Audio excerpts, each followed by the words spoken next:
PSC degree level എക്സാമിന് ചോദിച്ചിട്ടുള്ള ഒരു മാത്സ് ക്വസ്റ്റ്യൻ ആണെന്ന് നോക്കാൻ പോകുന്നത്. രണ്ട് സംഖ്യകളുടെ ആകെ തുക 150ഉം ഗുണനഫലം 45ഉം ആണെങ്കിൽ അവയുടെ വ്യുൽക്രമത്തിൻ്റെ തുക എത്രയാണെന്നുള്ളതാണ് ചോദ്യം. എളുപ്പമായിട്ടുള്ള ചോദ്യമാണ്. അതായത് രണ്ട് സംഖ്യകൾ എക്സും വൈയും ആണെന്നിരിക്കട്ടെ. അപ്പോൾ സംഖ്യകളുടെ തുക X plus Y equal to 150 തന്നിട്ടുണ്ട്. അവയുടെ ഗുണനഫലം അതായത് X into Y equal to എത്രയാണ്? 45 തന്നിട്ടുണ്ട്. അവയുടെ വ്യുൽക്രമത്തിൻ്റെ തുക, വ്യുൽക്രമം എന്ന് പറയുന്നത് എന്താണ്?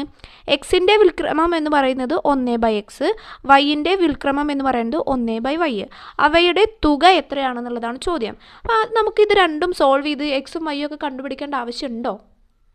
നമുക്ക് നോക്കി നോക്കാം. ഇതാണ് നമുക്ക് കാണേണ്ടത് അല്ലേ? അപ്പോൾ ഇതിനെ ഒന്ന് ക്രോസ് മൾട്ടിപ്പിൾ ചെയ്ത് നോക്കൂ. 1 into y, y plus 1 into x, x divided by x into Y.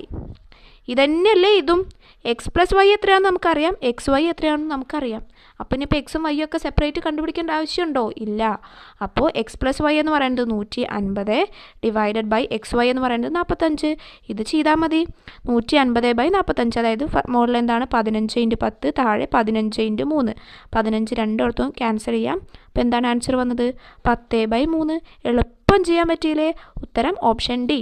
അപ്പോൾ ഇങ്ങനെയൊക്കെ വന്നു കഴിഞ്ഞാൽ നമ്മൾ എക്സും വൈയും ഒക്കെ സെപ്പറേറ്റ് കാണാനൊന്നും പോകണ്ട. എക്സും വൈയും കാണാൻ പറയുന്ന ചോദ്യങ്ങൾ കാണാം, ചില ചോദ്യങ്ങളിൽ അങ്ങനെ കാണേണ്ടി വരില്ല.